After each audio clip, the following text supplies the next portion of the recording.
Dando continuidade aos movimentos, mais precisamente ao movimento uniformemente variado, agora nós vamos estudar um pouquinho sobre queda livre. Então imaginem a gente de uma certa altura, por exemplo, de um edifício, e abandonarmos uma pedra e uma pena. E a nossa intenção é observar o que vai tocar primeiro o chão. Então, quando os dois caem, a gente verifica que a pedra toca o solo primeiramente. Por que isso acontece? Primeiramente, por que os dois caem? Os dois caem porque eles são atraídos pelo campo gravitacional da Terra. E a pedra cai primeiro. Por quê? Porque o ar oferece mais resistência à pena do que a pedra. Então, a pena ela vai demorar um pouco mais para tocar o solo do que a pedra. Então, imaginem aqui, olha, nesse tubo com ar, onde ele tem uma altura H e nós abandonamos a pedra e a pena. Então a gente verifica que a pedra toca o chão primeiro. A pena vai demorar um pouco mais, porque o ar oferece mais resistência à pena do que na pedra. Agora imaginem um seguinte experimento. A gente suga todo esse ar desse tubo. Então se a gente suga o ar, o tubo vai ficar com ausência de ar, e quando fica com ausência de ar, eu chamo isso de vácuo. E esse tubo eu chamo também de tubo de Newton. E abandono ao mesmo tempo a pedra e a pena. Quem vai tocar a parte inferior do tubo primeiro? Os dois tocam a parte inferior do tubo ao mesmo tempo. Por quê? Porque não há resistência do ar, nem sobre a pena e nem sobre a pedra. Então os dois corpos tocam essa parte inferior do tubo ao mesmo tempo. Então, o que faz com que a pedra toque primeiro o chão do que a pena é o ar. Na ausência de ar, ou seja, no vácuo, os dois tocam o fundo aqui do tubo, a parte inferior do tubo ao mesmo tempo. É o que eu coloco aqui, olha. Usando uma bomba de sucção, podemos retirar o ar contido num recipiente chamado tubo de Newton. Esse tubo aqui. Assim podemos verificar que uma pedra e uma pena largadas da mesma altura levam o mesmo tempo para cair se não houver resistência do ar.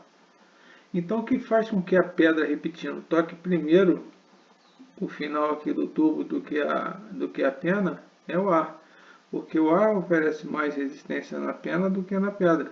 Quando eu retiro o ar, quando o tubo fica sem ar, ou seja, há um vácuo aqui, os dois tocam o final do tubo ao mesmo tempo.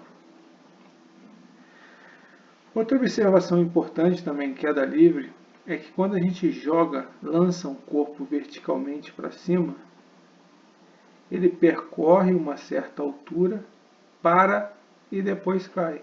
Por quê? Porque ele é atraído pelo campo gravitacional terrestre. Ele é atraído pela Terra.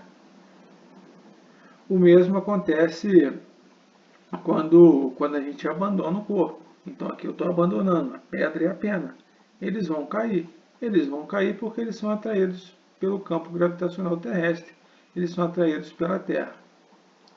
Então a gente chama de queda livre o movimento de subida ou de descida que os corpos realizam sujeitos à gravidade nas proximidades da Terra. E desprezaremos as resistências de qualquer espécie. Então a gente vai, quando for fazer questão de queda livre, a gente sempre vai desprezar a resistência do ar. A gente vai pensar que o movimento está sendo realizado no vácuo. Tudo bem, gente? Então, o que Galileu Galilei, qual foi o experimento que ele realizou? Então, ele abandonou um corpo.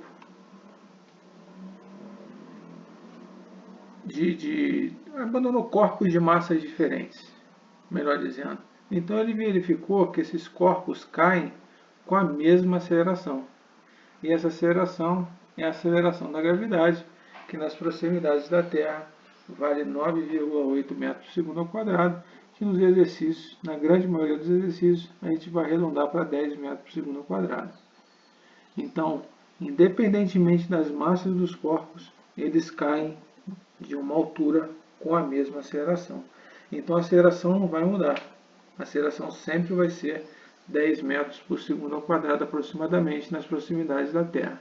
O importante é frisar também, quanto mais alto, menor a aceleração da gravidade. Por exemplo, na Lua, a aceleração da gravidade vale 1/6, aliás, melhor dizendo, não é 1/6 mesmo da aceleração da gravidade da Terra. Então, se você pega lá a aceleração da gravidade da Terra, aproximadamente 9,8 metros por segundo ao quadrado, e divide isso por 6, você vai ter um valor muito próximo aí de 1,6, que é a aceleração da gravidade da Lua. Então, quanto mais a gente vai subindo, então a aceleração da gravidade varia com a altitude. Quanto mais alto, menor é o valor da aceleração da gravidade. Então, quando a gente trabalha aqui no nível do mar, próximo à superfície da Terra, a gente aproxima a aceleração da gravidade para 10 metros por segundo ao quadrado. E o Galileu Galilei também verificou que a distância percorrida por um corpo em queda livre é proporcional ao quadrado do tempo gasto para percorrê-la. Ou seja, a distância é diretamente proporcional ao quadrado do tempo. Vocês lembram da função horária do movimento uniformemente do espaço? S igual a S0 mais V0t mais meio de AT2, o espaço é diretamente proporcional ao tempo. Então, quando Galileu ele verificou essas duas experiências, que os corpos caem com a mesma aceleração, ou seja, a aceleração é constante, e a distância é diretamente proporcional ao quadrado do tempo, ele verificou que o movimento de queda livre, nada mais, nada menos, se trata do movimento retilíneo uniformemente variado. Então, todas as equações que nós estudamos lá no movimento retilíneo uniformemente variado, a gente vai adotar aqui, a gente vai usar também em queda livre. Só que em queda livre, o movimento é vertical. Ou eu lanço verticalmente para cima, ou abandono verticalmente para baixo. Então, todas aquelas equações que eu coloco aqui, olha, a gente vai usar.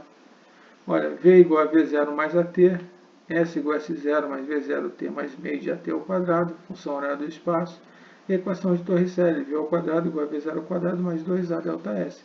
Só que no lugar da aceleração, eu coloco a aceleração da gravidade, que eu chamo de G. Tá vendo? V igual a V0 mais GT. S igual a S0 mais V0t mais meio de GT ao quadrado. V ao quadrado igual a V0 ao quadrado mais 2G delta S. Porque a aceleração da gravidade é G. O que eu tenho que tomar cuidado aqui é que quando eu lanço um corpo verticalmente para cima, a velocidade vai diminuindo. Se a velocidade vai diminuindo, o movimento é retardado. E no movimento retardado, a velocidade e a aceleração têm sinais contrários. Então, quando eu lanço verticalmente para cima, eu tenho que trabalhar com a aceleração da gravidade negativa, menos g. E quando o corpo ele cai verticalmente para baixo, eu trabalho com g positivo. Então, tem que tomar cuidado aqui nessa fórmula. O g, ora, vai ser negativo, a aceleração da gravidade, ora, vai ser positivo. Ele vai ser negativo quando o corpo estiver subindo. Ele vai ser positivo quando o corpo estiver descendo. Tudo bem, gente? Isso aí é um lançamento vertical. Quando eu jogo um corpo verticalmente para cima, ele sobe, dá uma paradinha e desce. O importante frisar também é que o tempo de subida é igual ao tempo de descida, em queda livre. Então, o tempo que ele gasta para sair da sua mão e atingir a altura máxima é o tempo que ele gasta para descer até a sua mão novamente. E a velocidade com que ele sai da sua mão é a velocidade com que ele chega da sua mão. Então, se você lança um corpo verticalmente para cima com a velocidade de 20 metros por segundo, quando ele voltar, ele vai tocar sua mão também com a velocidade de 20 metros por segundo. Tudo bem? Então, essas observações são importantes aqui no lançamento vertical. Então, repetindo, a velocidade inicial de subida é igual à velocidade inicial que ele toca o chão novamente. Então, se ele sobe com uma velocidade, ele desce com a mesma velocidade. Ele toca o chão com a mesma velocidade. O tempo de subida é igual ao tempo de descida. E a aceleração da gravidade? Quando sobe é negativo, quando desce é positivo. Tudo bem, gente? Agora, a queda livre, propriamente dita, é quando eu abandono um corpo. Quando eu abandono o corpo, a velocidade inicial é zero. Então, isso aqui vai sumir. Então, V é igual a GT. O G é positivo porque está descendo. Então, quando eu abandono o corpo, eu posso desconsiderar o espaço inicial, passar o espaço inicial para cá, vai ficar S menos S0, que vai ficar ΔS. A velocidade inicial é zero, porque o corpo está abandonado, então o que vai sobrar? S igual a meio de GT ao quadrado. E quando novamente eu abandono o corpo, a velocidade inicial é zero, então V ao quadrado igual a 2G ΔS. Onde esse ΔS nada mais é do que a altura percorrida pelo corpo. Então, quando eu falo em queda livre, eu falo em abandono de um corpo. Então, eu estou abandonando um corpo. Quando eu estou abandonando o corpo, a velocidade inicial é zero. Então, isso aqui some, isso aqui some, isso daqui some. Isso aqui em queda livre. Agora, lançamento vertical, não. Lançamento vertical, eu estou jogando o corpo para cima. Eu posso jogar para baixo também. Se eu jogo verticalmente para baixo, aí eu não posso sumir com a velocidade inicial, porque ele vai sair da minha mão com a velocidade inicial diferente de zero. Tudo bem, gente? Eu coloco aqui uma questãozinha para a gente fazer, depois eu faço mais, só para vocês terem noção de como isso aí pode ser cobrado e vocês vão perfeitamente entender, porque nada mais, nada menos trata-se de um movimento uniformemente variado. Então, olha lá, uma pedra é atirada verticalmente para cima. Então, eu jogo uma pedra para cima com velocidade inicial de 100 metros por segundo, ou seja, a velocidade inicial é 100 metros por segundo, ou seja, ela sai da minha mão com a velocidade de 100 metros por segundo. Quanto tempo ela demora para chegar ao solo novamente? Então, o que eu falei para vocês? Ela sai da sua mão, sobe e para. Depois ela desce novamente. O tempo de subida é igual ao tempo de descida. Então, quando ela sai da sua mão e sobe, a velocidade final é zero, porque ela dá uma paradinha lá em cima quando atinge a altura máxima. Então, usando aqui a função horária da velocidade, V igual a V0 menos GT, porque eu estou trabalhando com o movimento de subida, a aceleração da gravidade é negativa. A velocidade final é zero, ele dá uma paradinha lá em cima. A velocidade inicial é 100, menos a aceleração da gravidade, está vendo ele me dá aqui, ó, 10 metros por segundo ao quadrado, menos 10t. Passando 10t aqui para o primeiro membro, 10t igual a 100, t igual a 10 segundos. Então ele gasta 10 segundos para descer. Desculpem, ele gasta 10 segundos para subir. O que eu falei para vocês? Que o tempo de subida é igual ao tempo de descida. Então, se ele gasta 10 para subir, ele gasta 10 para descer. Então, o tempo total é o tempo de subida mais o tempo de descida. Tempo de subida 10, tempo de descida 10. Então, 10 mais 10, 20 segundos. Então, ela demora para chegar ao Sol novamente 20 segundos. E qual é a velocidade com que ela toca o chão? É a velocidade com que ela saiu. Se ela sai com a velocidade de 100, ela chega com a velocidade de 100. Porque a velocidade de subida é igual à velocidade de descida. Tudo bem, gente? Foi só um exemplozinho para colocar em prática o que eu expliquei para vocês. Vou colocar um segundo vídeo de queda livre, colocando mais exemplos, colocando mais exercícios. Tudo bem, gente? Um abraço.